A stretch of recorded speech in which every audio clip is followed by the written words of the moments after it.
Sekali lagi shalom, shalom Bapak Ibu yang dikasihi Tuhan. Malam hari ini eh, sebuah sukacita kita boleh bertemu kembali. Kita akan sharing firman Tuhan malam hari ini dibawakan oleh hambanya Bapak Herman dari Makassar. Sebelumnya beliau akan sekilas memperkenalkan diri bagi kita semua. Dan kita akan berdoa sebelum mendengarkan firman Tuhan. Saya mohon kesediaan dari Pak Yosua untuk memimpin doa. Silakan Pak Yosua. Siap. Oke, mari kita satu hati. Bapak Surgawi yang kami kenal dalam nama Tuhan Yesus, kami datang menghampiri tamu yang kudus, kami mengucap syukur dengan sepenuh hati. Terima kasih Tuhan, waktu yang indah, waktu yang luar biasa, yang ajaib dan sempurna yang Kau berikan kepada kami, sehingga kami boleh menikmati hari-hari yang penyertaan-Mu yang luar biasa, yang ajaib dan sempurna, perlindungan nyata. Terima kasih Tuhan, kami berdoa untuk wifi, berdoa untuk peserta, kami berdoa untuk hamba Tuhan yang berfirman, yang memberikan roh kelancaran, memberikan membackup kami dengan kuasa-Mu, dengan roh-Mu yang kudus, sehingga kami boleh menerima dengan sepenuh hati, sehingga termaterai di dalam hati kami. Kami percaya Tuhan, dengan segenap hati, dengan segenap jiwa, dengan segenap akal budi kami, Engkau sudah memberkati kami dengan sempurna dari surgawi. Bapa Surgawi, kami mengucap syukur kehadirat-Mu. Kami percaya Engkau sudah berkati untuk personel-personel yang belum hadir, Engkau ingatkan sehingga ada waktu untuk bergabung bersama-sama kami.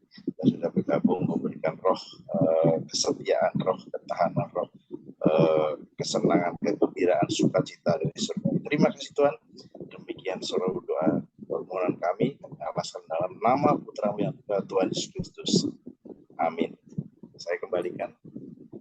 Amin. Terima kasih Pak Pak Yosua. Baik, Yes, ya. hambanya akan memimpin kita dalam firman Tuhan. Bapak Herman, saya berikan waktunya. Ya, terima kasih Bu Ayu. Selamat malam juga buat Bapak Ibu semua yang sudah bergabung di Zoom FPF ini. Sebelum saya membawakan firman Tuhan ini, saya juga pengen berdoa sedikit, minta kekuatan ya. Mari kita berdoa. Ya Bapak, terima kasih ya Tuhan. Engkau sungguh baik ya Tuhan, hingga malam hari ini ya Bapak kami dapat berkumpul kembali di Zoom meeting ini ya Tuhan. Kuatkan hamba-Mu ini banyak menyampaikan firman-Mu ya Tuhan. Hamba-Mu yang tidak tahu apa-apa ya Tuhan. Biarlah Engkau pakai pada malam hari ini ya Tuhan. Memberikan arti bagi firman Tuhan ini ya Bapak. Ke dalam tangan-Mu kami serahkan semuanya ya Tuhan. Karena kami percaya akan penyertaan-Mu. Kami percaya Roh Kudus-Mu menyertai kami semua ya Bapak. Dan teman-teman yang belum hadir ya Tuhan, biarlah Engkau juga berkati mereka di tempat mereka masing-masing ya Bapak. Di dalam nama Yesus kami berdoa. Amin. Terima kasih. Sebenarnya saya harus membawakan firman ini sudah 2 kali dibatal. Harusnya hari Senin. Cumanya kebetulan Makassar hujan lebat dan di rumah juga masuk air. Jadi saya sampaikan Bu Ayu mungkin saya agak kesulitan. Karena tingginya air. Di dalam rumah aja sampai selutut. Hampir sampai selutut. 32 cm kalau saya hitung. Luar biasa. Nah, ini Bu Ayu kasih tugas, itu judulnya Hidup dengan Anugerah, dan diambil dari 1 Petrus 5, ayat 5 sampai ayat yang ke-11. Nah, kalau saya lihat ini, Petrus ini, sebenarnya ini adalah gereja yang mula-mula ya. Dan gereja yang mula-mula itu banyak sekali tantangan. yang dihadapi, terutama dari penganiayaan. Nah, mungkin juga salah satu itu penganiayaan dari yang kita kenal sekarang ini dari Rasul Paulus, waktu itu masih bernama Saulus. Nah, dia juga adalah salah satu penganiaya di zaman yang awal-awal ini. Nah, kalau saya lihat di ayat 5 ayat 1 sini,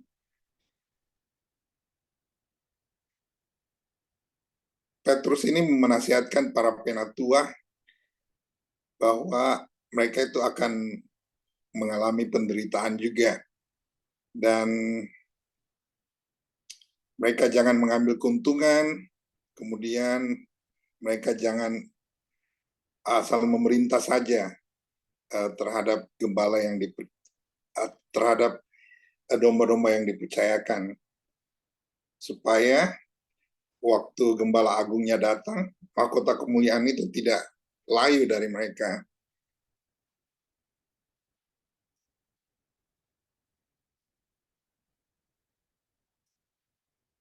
Nah, kalau kita lihat bahwa sebenarnya adalah satu hal yang mudah.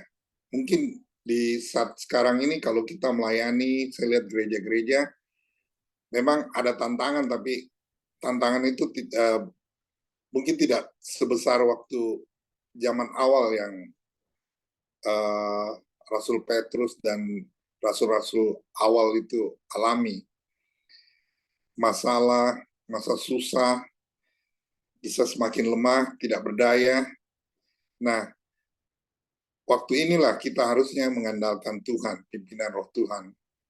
Kalau kita berada di masa-masa yang sulit sekali. Jadi, segala kesulitan yang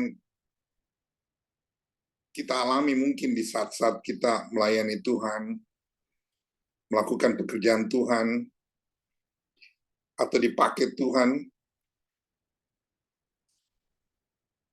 itulah yang menguatkan kita, menyempurnakan kita untuk mengokohkan kita, serta menunjukkan kepada kita bagaimana Dia senantiasa memperhatikan kita.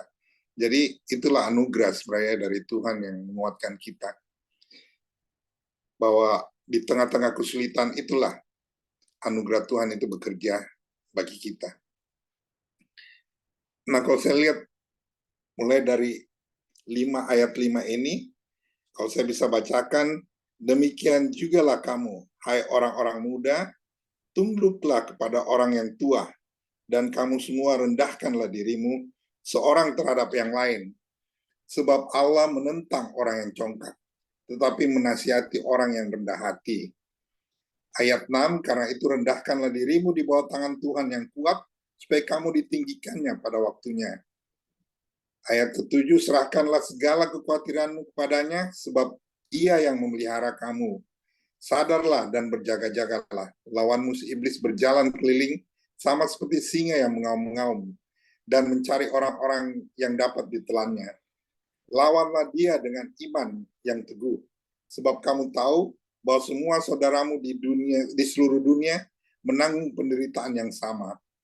Dan Allah, sumber segala kasih karunia, yang telah memanggil kamu dalam Kristus kepada kemuliaan yang kekal, akan melengkapi, meneguhkan, menguatkan, dan mengokohkan kamu sesudah kamu menderita seketika lamanya.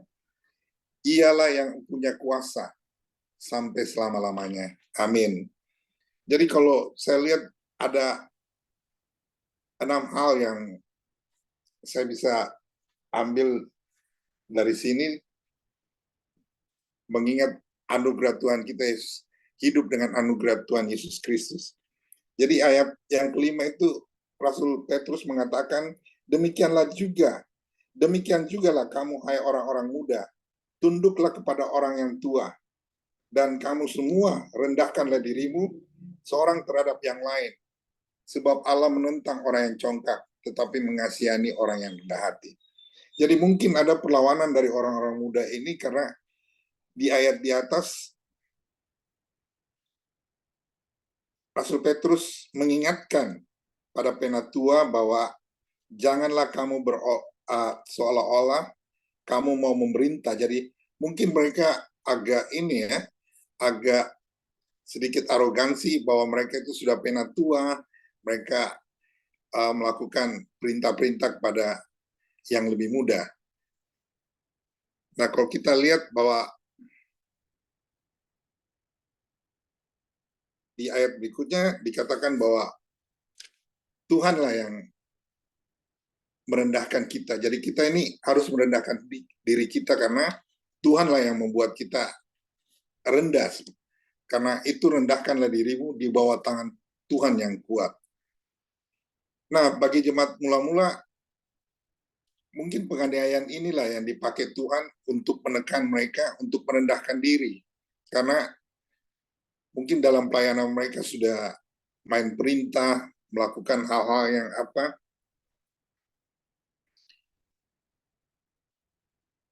Jadi penganiayaan itu untuk merendahkan hati mereka. Jadi kita juga mungkin dalam tantangan sehari-hari, pergumulan, Tuhan juga pakai untuk kadang-kadang kita bersungut-sungut dan protes ini itu kalau kita mendapat tantangan. Kadang-kadang saya juga mengalami itu ya. Kalau tersandung pada masalah pekerjaan, nah Tuhan mau kita tetap merendahkan diri menghadapi semua peristiwa ini. Jadi seperti di Roma 8 ayat 28 saya lihat bahwa dalam semua hal yang kita alami, tantangan atau dikatakan di Roma 8:28 bahwa Allah turut bekerja sebenarnya dalam segala hal untuk mendatangkan kebaikan bagi mereka yang mengasihi Dia. Yang menjadi persoalan kita adalah seringkali kita tidak tunduk pada kekuasaan Allah, melainkan kita bersandar pada kemampuan kita. Kita berjuang sendiri. Nah, itulah yang membuat kita terus berada dalam keadaan yang tertekan. Padahal kalau kita melihat Tuhan itu sebagai kasih anugerah yang memberikan kita kekuatan, kita melihat Dia dan tidak melihat pada masalah walaupun itu fakta ya yang kita hadapi, kita akan sukacita, akan mau merendahkan diri satu dengan yang lain dan mau mengakui ketidakberdayaan kita atau kelemahan kita, sehingga kita sungguh-sungguh bergantung pada Tuhan. Nah, yang kedua adalah serahkanlah, pada ayat 7 itu serahkanlah segala kekhawatiranmu padanya, sebab Ia yang memelihara kamu. Jadi kita harus berserah dan bersandar pada Tuhan, menyerahkan kekhawatiran kita karena kita harus sadar bahwa Tuhanlah yang memelihara kita. Jadi keangkuhan itu muncul kalau kita bersandar pada diri kita sendiri. Kadang-kadang saya lihat orang yang punya power ya, punya nama besar, punya kekuasaan di pemerintahan kah, dimanapun, atau kuasa dalam rumah tangga saja. Mereka itu agak arogansi, ada bersandar pada dirinya sendiri, bersandar pada kekayaannya sendiri. Sedangkan di Mazmur 55 ayat 23 dikatakan, serahkanlah khawatirmu kepada Tuhan, maka Ia akan memelihara engkau. Tidak untuk selama-lamanya dibiarkannya orang benar itu goyah. Jadi sepanjang kita berserah dan bersandar pada Tuhan, kita tidak akan goyah, kita akan teguh terus untuk melayani Dia, bersandar Dia, tidak bersungut-sungut, tidak menyalahkan seorang dari yang lain, dan kita harus yakin bahwa Tuhanlah yang memelihara kita, karena yang senantiasa memelihara kita. Ketika kita, walaupun kita kadang-kadang tidak menyerahkannya kepadanya. Jadi, kalau kita khawatir atau sering bersungut-sungut, disitulah kita tidak berjaga-jaga terhadap lawan kita, yaitu iblis yang berjalan keliling sama seperti singa yang mengaum-ngaum, dikatakan di ayat 8. mencari orang yang dapat ditelannya. Jadi pada saat kita tidak bersandar pada Tuhan, kita sering bersungut-sungut, kita sering memprotes keadaan kita yang mungkin di gereja juga. Nah, saat itulah lawan kita iblis bisa menelan kita, bisa menguasai kita. Jadi Rasul Petrus mengatakan sadarlah dan berjaga-jagalah. Karena iblis itu selalu ingin mengalahkan kita. Jadi kita harus tenang, karena kita harus sadar bahwa musuh kita yang sebenarnya adalah iblis. Jadi mungkin dia berupa teman kita saja atau keluarga kita yang mau menjerumuskan kita. Jadi iblis itu dari sejak semula dia yang menjatuhkan Adam dan Hawa itu tetap ingin menjatuhkan kita juga. Jadi dia terus mengintai pengikut Kristus melalui godaan. Apakah kita meninggalkan Kristus? Dia membuat tipu daya, memutarkan kebenaran, melemahkan kita ketika kita menghadapi persoalan. Jadi kita juga di jalanan atau dimanapun kita berada, kadang-kadang orang membuang sampah pada kita, kita terima. Kita melawan. Di jalan raya paling sering kita dapat tantangan itu. Nah, itulah iblis memakai orang-orang itu untuk membuat kita jatuh, kita marah, emosi. Mungkin kita melakukan hal-hal yang tidak terpuji karena kita emosi.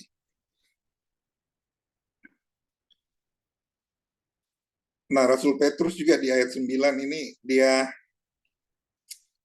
menyarankan kita bahwa kita harus lawanlah dia dengan iman yang teguh. Sebab kamu tahu bahwa semua saudaramu di seluruh dunia menanggung penderitaan yang sama. Jadi siapapun yang percaya pada Yesus, siapapun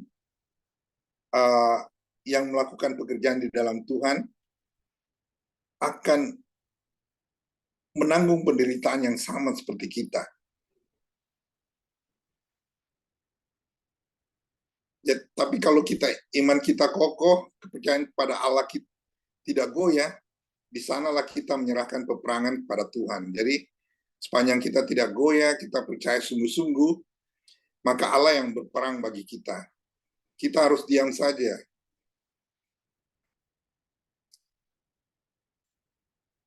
Nah, di seluruh Alkitab diperlihatkan bahwa ketika umat Allah berdiri kokoh dalam imannya, Allah hadir turut campur tangan. Seperti pada Daniel, Paulus, dan Silas di penjara. Jadi sebenarnya Tuhan juga tidak membiarkan kita yang lemah ini menghadapi iblis sendiri. Karena dia sudah mempersenjatai kita. Dan kita harus sadar bahwa kita sama dengan orang-orang percaya lain, yaitu menanggung penderitaan yang sama. Bukan harus menderita sakit penyakit atau kekurangan apa, tapi penderitaan dalam menghadapi tantangan-tantangan dari iblis.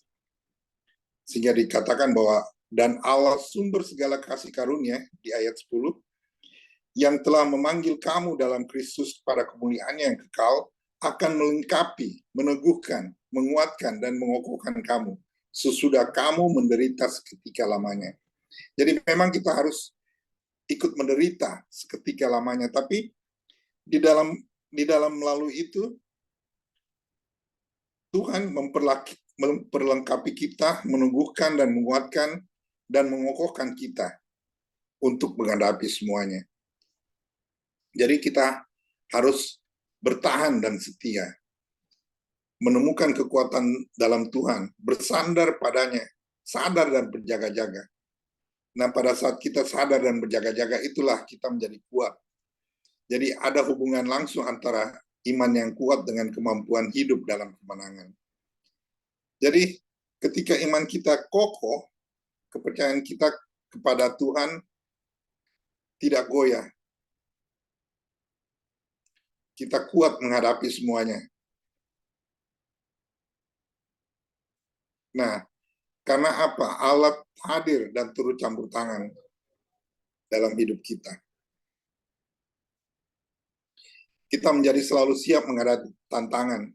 Dan dikatakan juga, mungkin di sini pengertian dalam pengertian memikul salib ya, senantiasa berpengharapan pada Kristus dan janji-janjinya.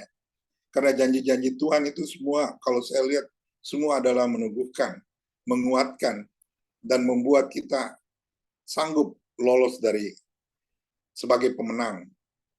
Bahkan ada yang dikatakan bahwa lebih dari pemenang. Tapi saya ngeri juga kalau memakai kata-kata lebih dari pemenang. Berarti lebih dari satu kali menang. Anggaplah tantangan saya hari ini tentang sakit penyakit, itu lolos masih ada tantangan lain. Di saat kita jatuh dalam satu tantangan, berarti kita sudah bukan pemenang. Apalagi menjadi lebih dari pemenang, itu sudah jauh. Jadi pengharapan kita ini bukan pada dunia ini. Karena di dunia ini kita hanya pengembara saja, orang asing dan pendatang. Dan pengharapan kita adalah hidup yang kekal bersama Tuhan. Karena itulah janjinya pada kita. Dan kita berharap juga pada Dia, karena di ayat 11 dikatakan bahwa Dialah yang punya kuasa sampai selama-lamanya. Amin. Jadi kita tidak perlu takut karena tempat kita bersandar adalah Tuhan yang mempunyai kuasa. Dan bukan kuasanya itu bukan sepanjang hidup kita saja, tapi selama-lamanya. Jadi dia akan mengenapi segala tujuan dan rencananya bagi kita. Yaitu memperlengkapi atau menyempurnakan kita, sehingga kita menjadi utuh, tidak kekurangan sesuatu pun. Dan menjadikan kita sempurna dalam segala hal. Kemudian dia meneguhkan kita, menjadikan kita kokoh, tidak labil dan goyah, tapi tangguh dan kuat.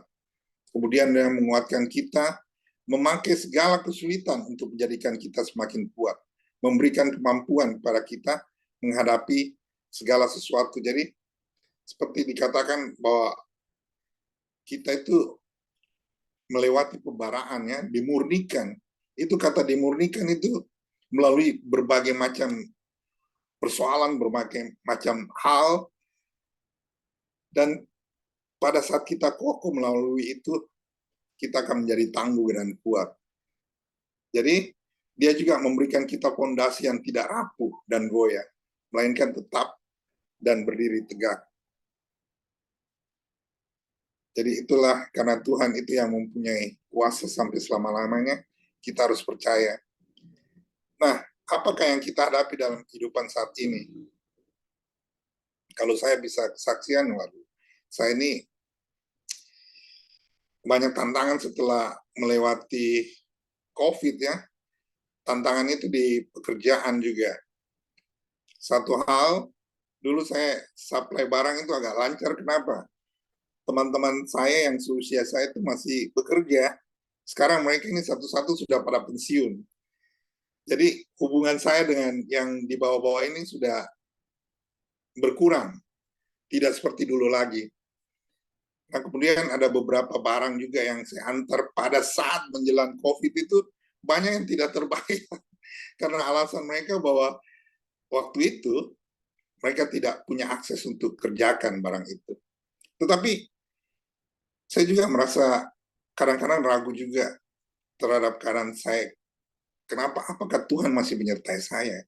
Karena ada teman saya yang justru di saat COVID, dia survive gitu. Survive. Seperti juga Pak Freddy, saya dengar bahwa justru di saat COVID, hotelnya menjadi penuh. Dan teman saya itu di saat COVID, dia justru dikasih pekerjaan membangun tempat-tempat isolasi di beberapa provinsi di Sulawesi ini. Jadi dia justru bertumbuh dan dia memuji Tuhan juga. Nah, apakah saya tidak memuji Tuhan di saat-saat keadaan itu? Tadi sudah dikatakan bahwa hal-hal itu harus kita lalui juga sebagai tantangan ya. Bukan saja terhadap sama jemaat, tapi terhadap godaan-godaan yang lain, tantangan-tantangan yang lain. Karena kadang-kadang kita lihat hidup kita tidak berjalan sesuai dengan yang kita rencanakan. Kadang-kadang beban hidup itu seolah-olah tidak mampu kita kita pikul. Cuma ada teman juga yang saya dengar dia sharing firman bahwa jangan melihat kenyataan, meskipun harapan itu seakan-akan tidak ada. Tidak tahu dari mana harapan itu datang. Tapi percaya, Tuhan tetap harapan kita. Jadi, yang penting tadi jangan andalkan diri kita sendiri, kekuatan kita sendiri. Jadikanlah semuanya untuk kita merendahkan diri, apapun tantangan kita tetap merendahkan diri di hadapan Tuhan, sehingga kita mampu bersandar hanya pada Tuhan. Nah, itulah yang diinginkan sebenarnya dari kita sebagai wujud pujian kita kepadanya. Jadi, kita tidak perlu takut karena dialah yang mempunyai kuasa sampai selama-lamanya. Terpujilah Tuhan. Amin. Demikian Ibu Ayu. Terima kasih. Amin. Terima kasih Pak Herman sudah berbagi firman Tuhan malam hari ini. Kita akan buka sesi tanya jawab atau bagi Bapak Ibu yang ingin sharing. Nyanyi bagus juga disampaikan Bu Ayu ya. Sesuai judulnya sebenarnya. Apa itu? Bagaimana sih kita hidup dengan anugerah Tuhan? Ya, bagus. Mungkin atau ada yang mau di-sharingkan yang lain. Baik, Bapak Ibu, ada tambahan pertanyaan nih dari pembicara kita malam hari ini, Pak Herman. Bagaimana kita hidup dengan anugerah Tuhan? Apakah ada Bapak Ibu yang mau sharing?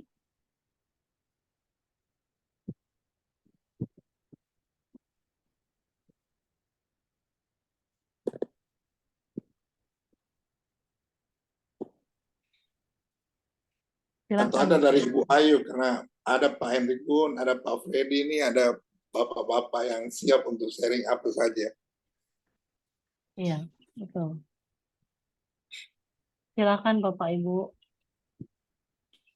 Mungkin mulai dari Pak Yohanes. Maaf Bu, saya dalam perjalanan Bu. Oh, oke Pak. Pak Hendrik. Pak Hendrik baru ini Mas. Oh, Pak Hendrik ada. Enggak, saya ganti handphone. Oh, oke. Dari handphone ke komputer, sorry. Oh, oke.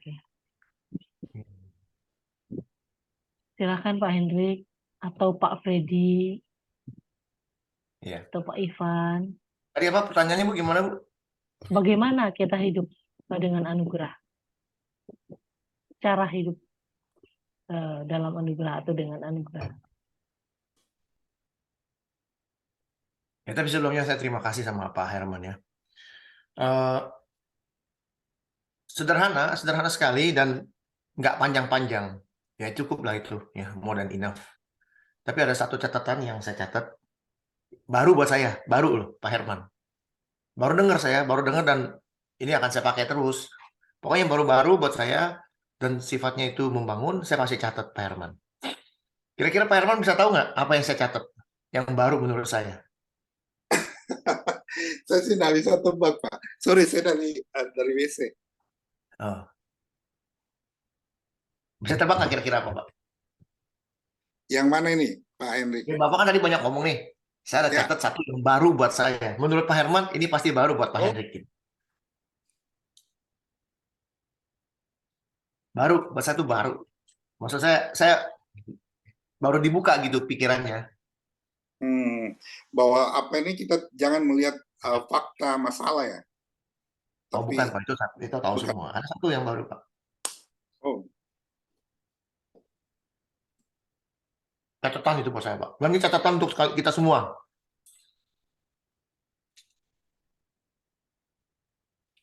Coba Pak, tolong jelasin lagi Pak. Lebih dari pemenang. Oh, lebih dari pemenang. Itu baru buat saya Pak. Oh ya. Jadi kalau kita melalui satu tantangan, persoalan, kemudian kita bisa melalui, pasti ada tantangan baru lagi yang kita harus. Jadi persoalan itu tidak berhenti-berhenti. Nah, jika kita bisa melalui 2-3 tantangan, itulah baru kita bisa dikatakan lebih dari pemenang. Karena biasa pendeta bilang kita adalah lebih dari pemenang. Nah, lebih dari pemenang apa gitu kan? Nah, itu Pak, menurut saya baru Pak saya. Lebih Oh, menang dari apa? Artinya, udah bisa melewati satu masalah, belum jadi pemenang. Beneran. betul. Pemenang itu masalah demi masalah, demi masalah, demi masalah, demi masalah. Dimenangkan Ya, terus. Maka dari itu kita dibilang lebih dari pemenang. pemenang. Nah itu benar Pak. Banyak pendeta ngomong, lebih menang dari apa? Ya,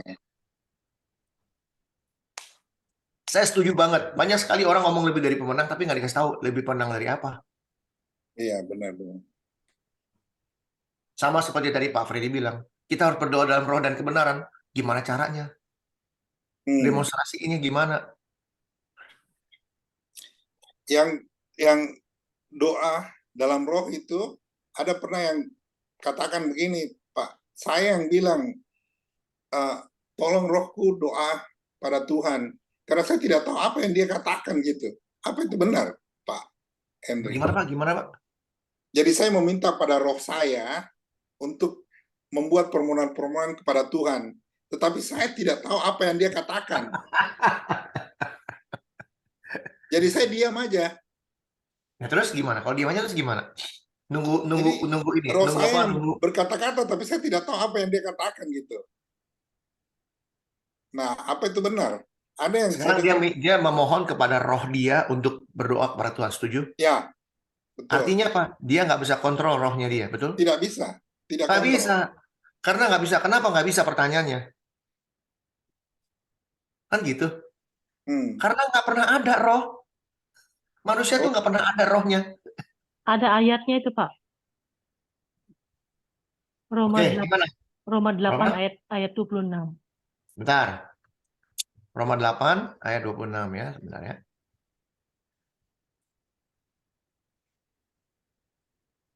Roma 8 kok gede amat? Kok BMK?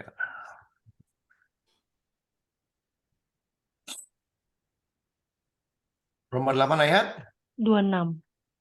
Oke. Ini mah yang tadi Pak Freddy ngomong, saya yakin.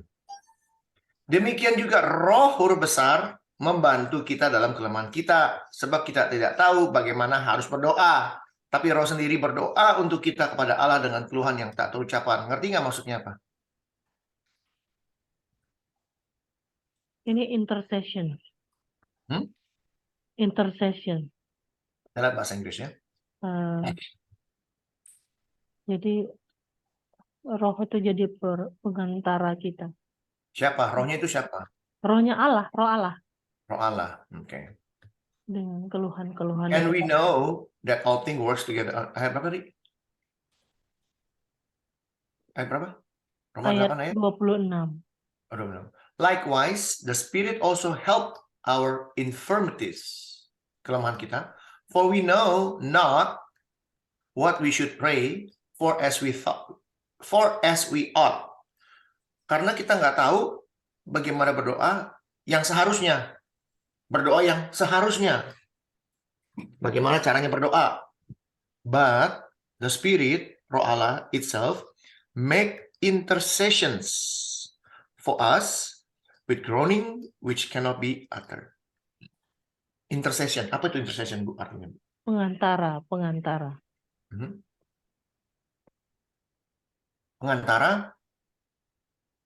Jadi kalau kita lihat ya, bahasa Indonesia, NIV.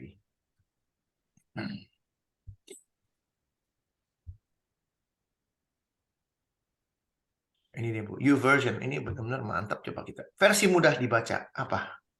Ayat 26.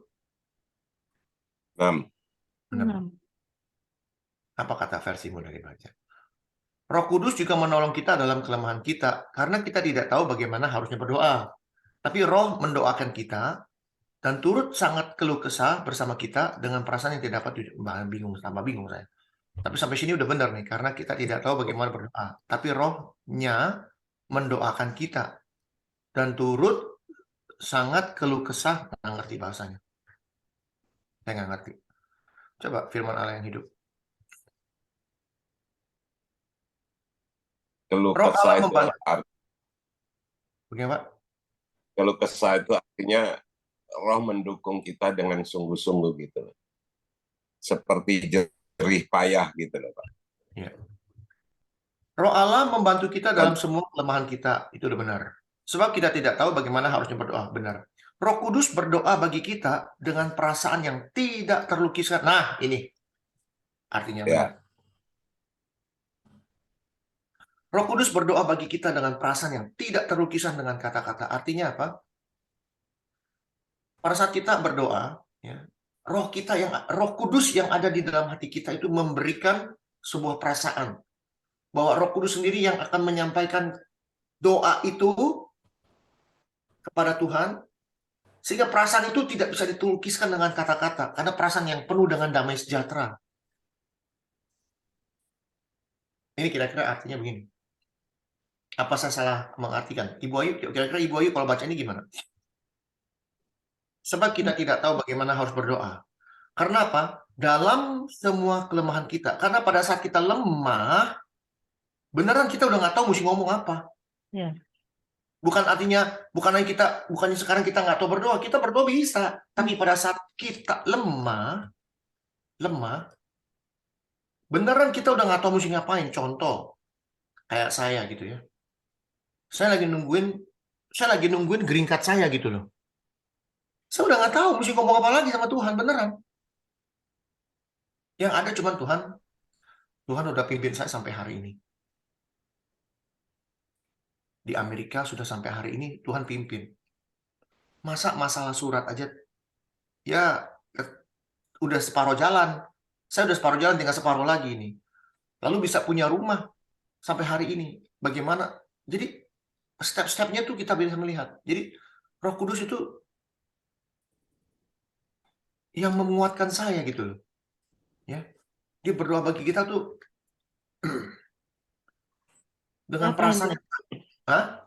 Kalau saya mengartikannya ya Pak Hendrik ya. Ya boleh gimana? Jadi Roh Kudus itu menerjemahkan keluhan-keluhan kita sehingga kita sehingga Roh Kuduslah yang menyampaikan isi hati kita yang tidak terkatakan. Kita ingin mengatakan sesuatu kepada Tuhan tapi kita tidak mampu apa yang harus saya katakan. Karena semuanya ada dalam pergumulan hati kita. Itulah semuanya diungkapkan oleh Roh Kudus secara gamblang kepada Allah. Setuju. Itu setuju sekali, Bu. Karena apa? Itu didukung dengan ayat selanjutnya. Kita baca. Dan Bapa yang mengetahui hati semua orang, hati kita pada saat lemah, gundah, udah nggak tahu mesti ngapain, tentu mengetahui apa yang dikatakan oleh Roh itu, Roh Kudus. Pada waktu ia memohon bagi kita sesuai dengan kehendak Allah sendiri. Nah, itu tadi Ibu ngomong udah benar. Ya. Dan kita tahu bahwa segala sesuatu yang terjadi atas diri kita adalah untuk kebaikan kita. Jika kita mengasihi Allah dan menyesuaikan diri dengan rencana-rencananya. Jadi segala sesuatu yang terjadi atas diri kita, itu adalah untuk kebaikan kita. Ini bisa jadi salah arti. Kalau gitu, kalau kita nanti kecelakaan, untuk kebaikan kita. Oh gitu nanti kita sakit untuk kebaikan kita. Apakah begitu? Apakah begitu artinya, Bu? Ini sesuai dengan pertanyaannya Pak Herman nih. Bagaimana cara hidup dengan anugerah? Mengaminkan segala sesuatu yang terjadi atas diri kita adalah untuk kebaikan kita. Jadi ada hikmah di balik setiap hal peristiwa yang kita alami. Hikmah apa, Bu? Kalau kita ketimpa gempa bumi kayak Turki, rumah hancur, yang hidup cuma saya, misalnya. Anak sama suami mati semua di mobil itu. Hikmahnya apa, Bu? Hikmahnya mungkin Tuhan ingin agar kita lebih kuat atau lebih. Ya, sekarang kita belum ngerasain, Bu. Kalau kita udah ngerasain, bahasanya lain. Why? Pertanyaan nomor 1 bagi manusia yang benar, why? Kenapa Tuhan memberikan ini buat saya? Kalimat ini segala sesuatu yang terjadi atas diri kita untuk kebaikan kita, ini sesuai dengan apa yang Dia katakan. Tahu di mana? Tahu ada di mana, Bu? Ada di sini.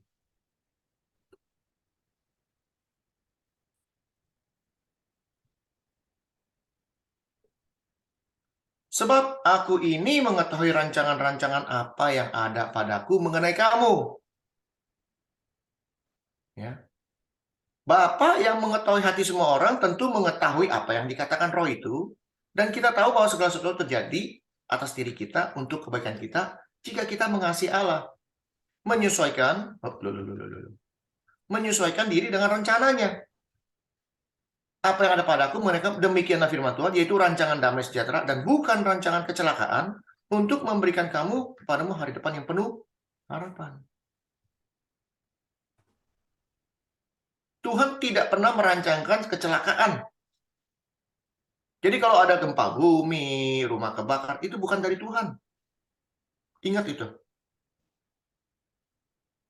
Maka jelas ini mengatakan, kalau kita mengasihi Allah, segala sesuatu yang terjadi, itu untuk kebaikan kita. Segala sesuatu yang baik, damai sejahtera. Tapi kalau hal-hal yang buruk, yang begini, itu bukan dari Tuhan. Banyak orang nyalahin Tuhan. Padahal bukan dari Tuhan. Setan bisa nggak bikin itu? Ibu Ayu. Setan bisa nggak bikin orang jadi gembel, jadi rusak, jadi hancur, keluarga berantakan? Bisa nggak? Bisa. Bisa. Contohnya siapa di Alkitab? Ayub. Ayub.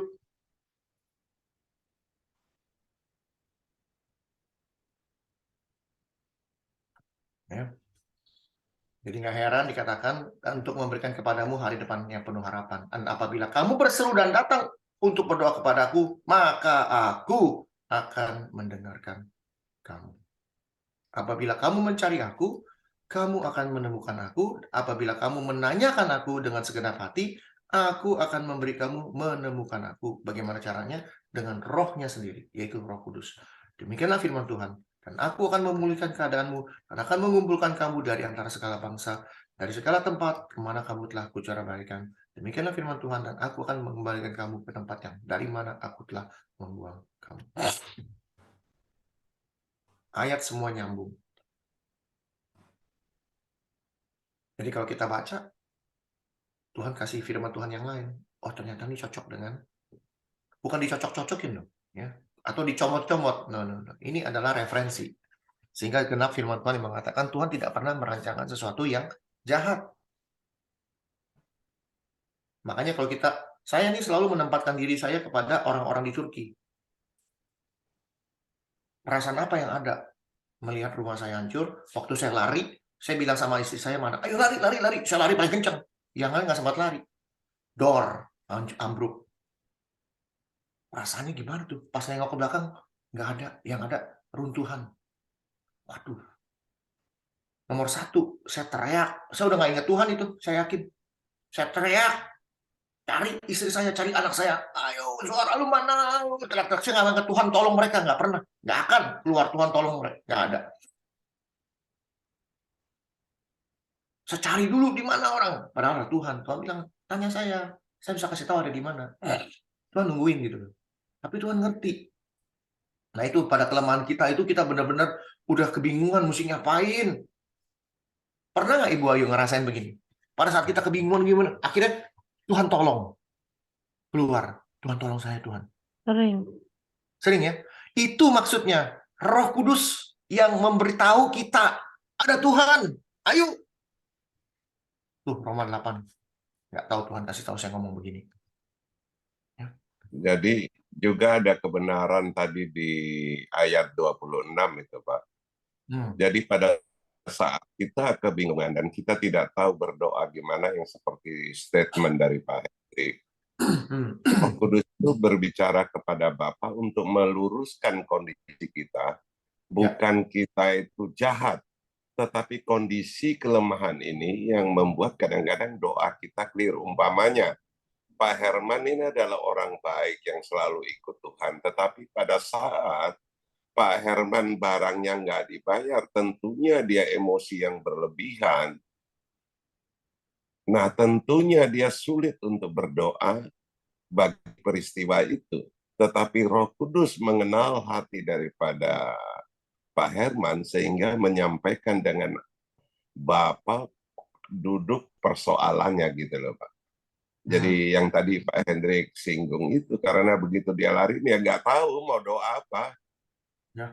Roh Kudus ya yang menolong untuk menyampaikan kepada Bapak. Dan itu terjadi pada saat kita lemah. Itu pada saat kita lemah aja loh, Pak. Ya, betul. Itu kita benar-benar di titik paling rendah lemahnya tuh. Benar-benar udah sampai nggak ingat ada Tuhan.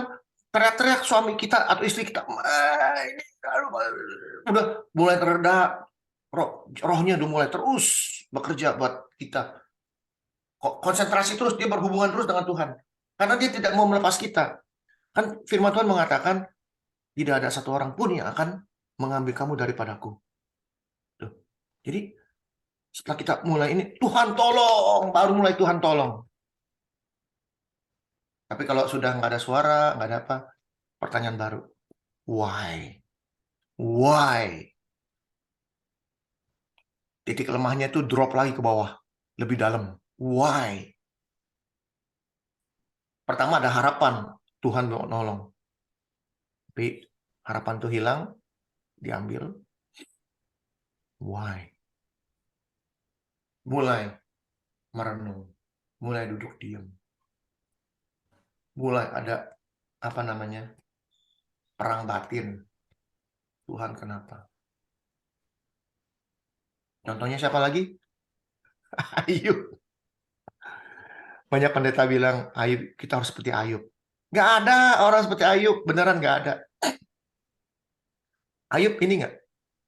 Komplain nggak? Komplain nggak lama. Ayub komplain, beneran komplain. Ada di mana tuh ayatnya dia komplain?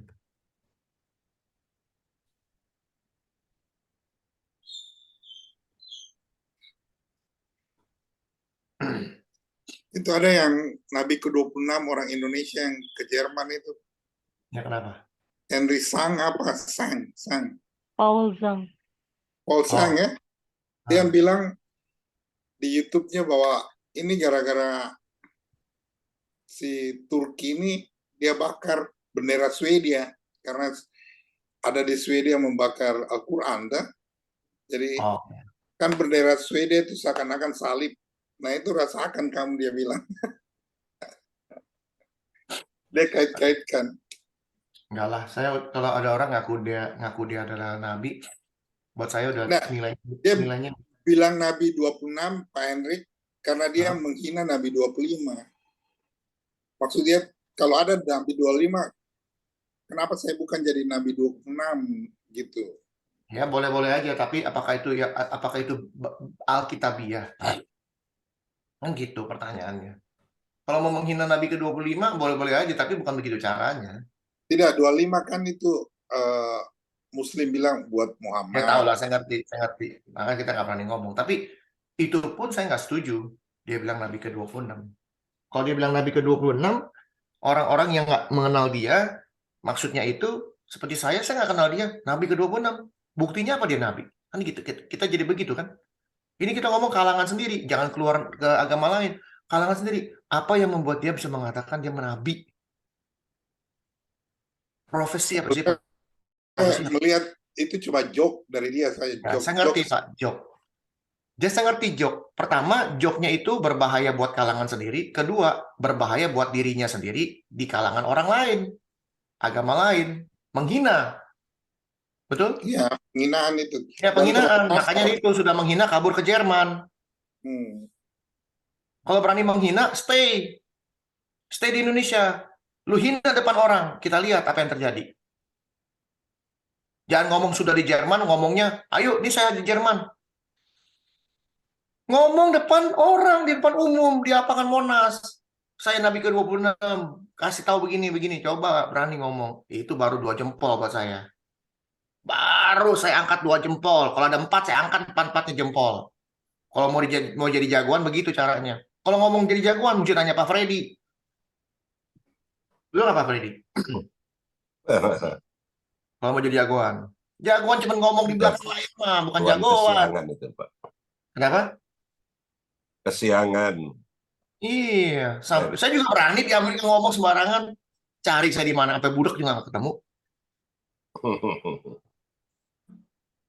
Ya kan?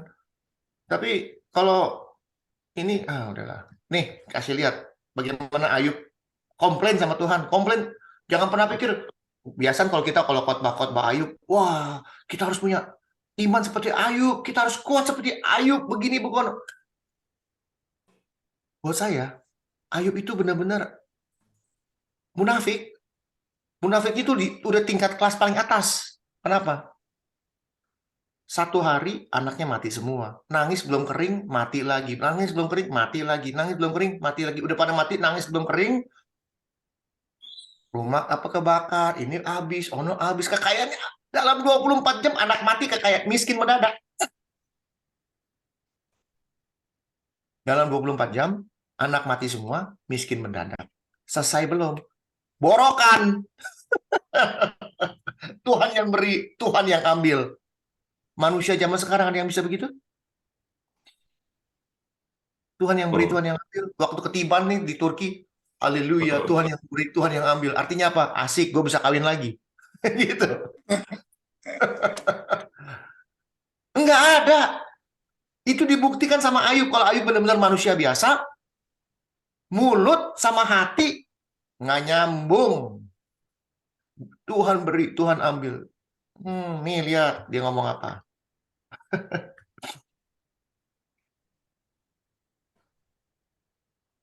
Ya, apa dia bilang? Apa?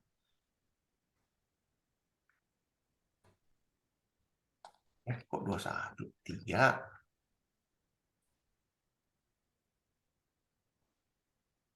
Mana tuh Ayub? Nih, keluh kesah Ayub. Nih, udah mulai deh. Udah mulai kemanusiaannya keluar. Sesudah itu Ayub membuka mulutnya dan mengutuki hari kelahirannya. Biarlah hilang lenyap hari kelahiranku. Dan malamnya mengatakan, seorang anak laki-laki telah ada dalam kandungan. Biarlah hari itu menjadi kegelapan.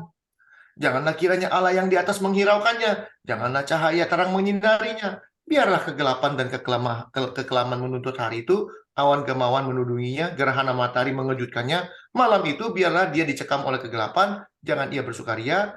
Jangan termasuk bilangan bulan-bulan. Ya, biarlah pada malam itu tidak ada yang melahirkan. Dan tidak terdengar suara kegirangan. Artinya apa? Mendingan gue mati. Mendingan gue gak pernah lahir. Kalau kejadian kayak begini mah.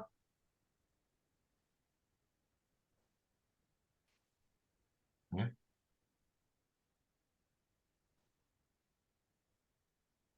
Mengapa aku tidak mati waktu aku lahir? Atau binasa keluar dari kandungan? Dia mengutuki kelahirannya gara-gara anak mati, kekayaan hilang, sekarang borokan. Ngapain saya hidup? Ini baru kita lihat Ayub. Kalau mau melihat Ayub, titik di sini. Ayat ketiga. Jangan lihat ayat 1 dan ayat 2. Ayat 1 dan ayat 2 itu munafiknya di situ semua. Tapi real human-nya ada di ayat. Pasal 3. Pasal 3 itu real human. Iya, pasal 3-nya itu real human. Seperti kita. Baru boleh kita khotbah. Tuh Ayub komplain sama Tuhan. Mendingan ngapain saya lahir kalau saya hidupnya kayak begini? Mau tahu dari mana saya tahu kalau dia munafik? Saya tunjukin. Ya. Jangan pernah berpikir Ayub itu kenal Tuhan. Tidak, dia nggak kenal Tuhan. Ya.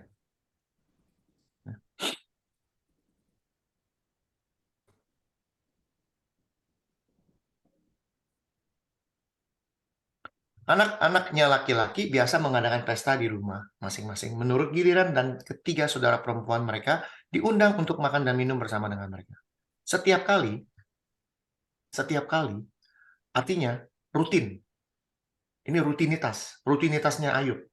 Apabila hari-hari pesta telah berlalu, Ayub memanggil mereka dan menguduskan mereka. Siapa Ayub berani menguduskan orang? Nomor satu. Nomor dua, keesokan harinya, pagi-pagi, bangunlah Ayub. Lalu mempersembahkan korban bakaran sebanyak jumlah mereka sekalian. Jadi, setiap kali, artinya pada saat pesta selesai, anaknya dikudusin, diampuni dosanya sama si Ayub, siapa dia? Menguduskan itu artinya mengampuni dosa, tapi keesokan harinya, pagi-pagi dia bangun. Lalu apa? Mempersembahkan korban bakaran sebanyak jumlah anaknya. Anaknya 10, dia ambil 10 kambing yang bagus-bagus. Diberikan korban persembahan untuk Tuhan. Lihat. Kalau baca Alkitab, mesti kayak saya.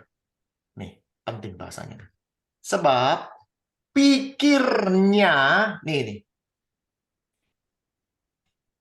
Sebab pikirnya, menurut pikiran dia, mungkin anak-anakku sudah berbuat dosa, telah mengutuki Allah dalam hati. Demikianlah Ayub senantiasa. Artinya apa? Ayub melakukan ini karena dia takut, bukan takut sama Tuhan, tapi takut kalau berkatnya Tuhan hilang. Ayub itu tidak mengenal Tuhan. Setuju nggak? Ayub tidak mengenal Tuhan. Setuju nggak? Setuju dia pada nggak saat tahu. ini, Pak Henry. Hah? Pada saat ini. Tapi nanti di belakang kan dia bilang, sekarang aku telah melihat Tuhan. Jadi awal-awal Yes. dia tidak kenal. Jadi di saat dalam hidupnya dia tuh belum kenal Tuhan. Dia cuma dengar tentang Tuhan. Oh, ada Tuhan. Ternyata saya bisa kayak begini gara-gara ada Tuhan. Jadi dia tiap hari bikin persembahan, hidup benar, saleh, baik. Karena apa? Nah, berkatnya itu. Lihat nih. Bedanya. Ada seorang laki-laki di tanah Uz bernama Ayub. Orang itu saleh dan jujur. Ya. Saleh dan jujur. Mau tahu bedanya dengan nabi yang lain? Saya kasih lihat satu aja yang gampang. Yang saya ingat ya. Perbedaan antara Ayub dengan nabi yang lain. Bedanya nih, langit dan bumi. Ya. Tapi Nuh mendapat kasih karunia di mata Tuhan. Mendapat kasih karunia di mata Tuhan. Pertanyaannya, gimana caranya mendapat kasih karunia di mata Tuhan?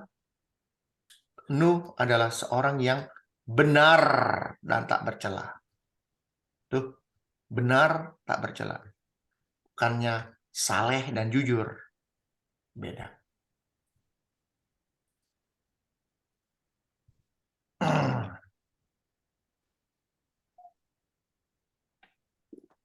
Ada satu lagi, ya.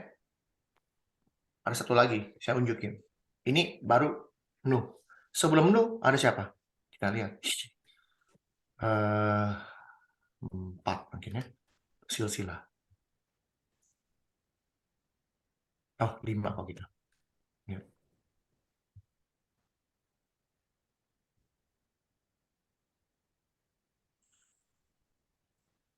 Nah, Henok.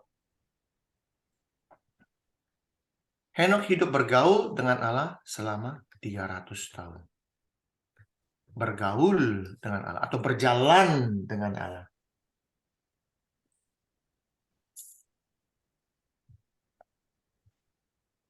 Jadi bedanya Ayub sama orang-orang lain atau misalnya apa namanya? Nabi-nabi yang lain itu Ayub cuman jujur, dia takut menjauhi kejahatan. Karena dia cuma dengar tentang Tuhan. Dia tidak kenal siapa Tuhan. Ya.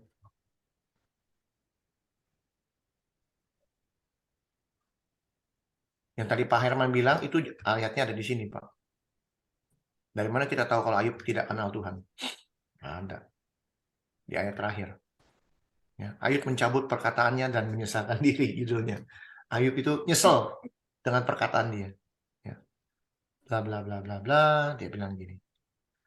Hanya dari orang saja aku mendengar tentang engkau. Tuh, dia ngaku. Saya cuma dengar tentang kamu tuh dari orang. Tapi sekarang mataku sendiri melihat engkau. Baru dia keren. Baru nih manusia Ayubnya kelihatan. Baru bagaimana dia mengenal Tuhan. Mau tahu, kalau orang sudah mengenal Tuhan dengan benar, apa yang dia lakukan? Kita lihat apa yang dia lakukan.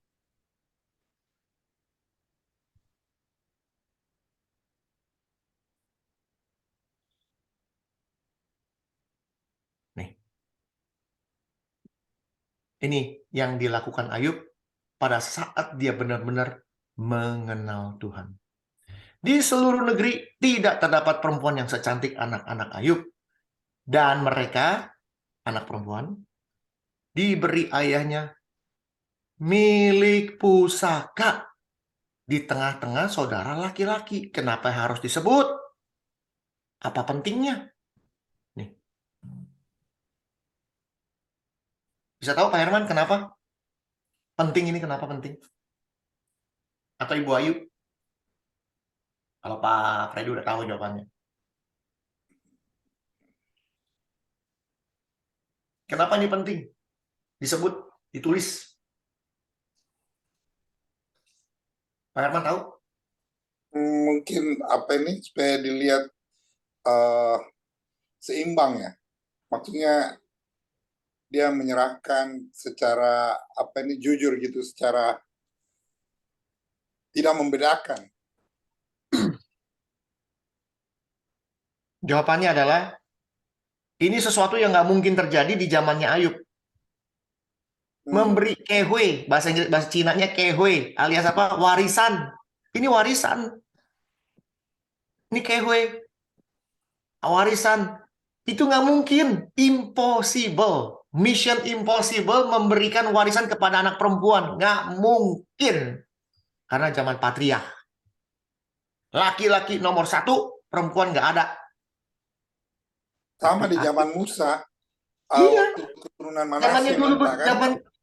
zaman patriark dulu. Malah Helat atau ini kalau kita baca, ini kalau kita ngerti cerita sejarah, kita tahu loh, kok ditulis nih? Kenapa? Oh iya, zaman dulu nggak ada milik pusaka. Semua milik pusaka larinya anak-anak nomor 1 mati, nomor 2, begitu terus.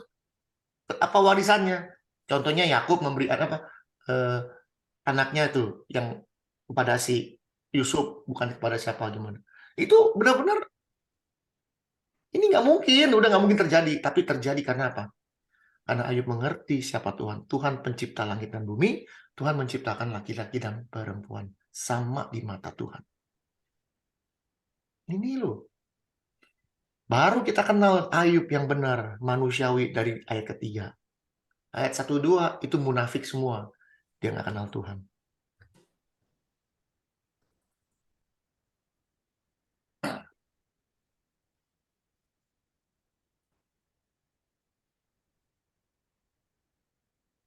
Jadi keren nih.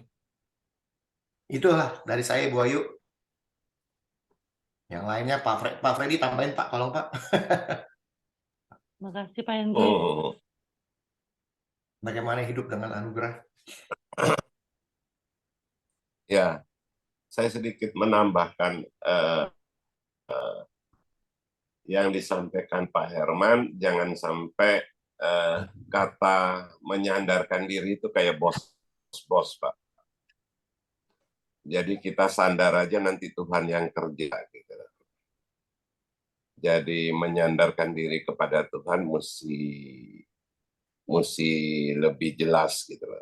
Karena banyak yang akhirnya salah paham, kita santai aja nanti Tuhan yang kerja. Jadi zaman anugerah tuh kita santai wae gitu loh. Ini yang jadi masalah dalam pemahaman sebagai anak-anak Allah atau pengikut Kristus itu. Jadi kita harus tetap aktif, tidak bisa tidak. Seperti yang selalu dikatakan dalam ayat apa itu, Yakobus tentang dengan sukacita kita menghadapi pencobaan. Ya kita harus hadapi. Segala tindakan, kita ada tindakan. Menghadapi itu artinya tindakan gitu loh. Nah ini yang saya selalu mengkhawatirkan ada pandangan-pandangan, udah serahkan aja pada Tuhan. Enggak, kita nggak bisa begitu. Kita menyerahkan kepada Tuhan, tetapi kita wajib menghadapi gitu.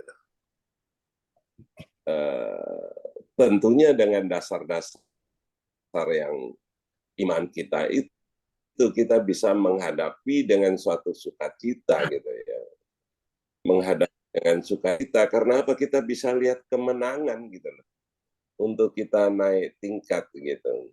Nah, ini kalau kita pahami, maka pencobaan apapun datang, ayo lu datang lagi gitu.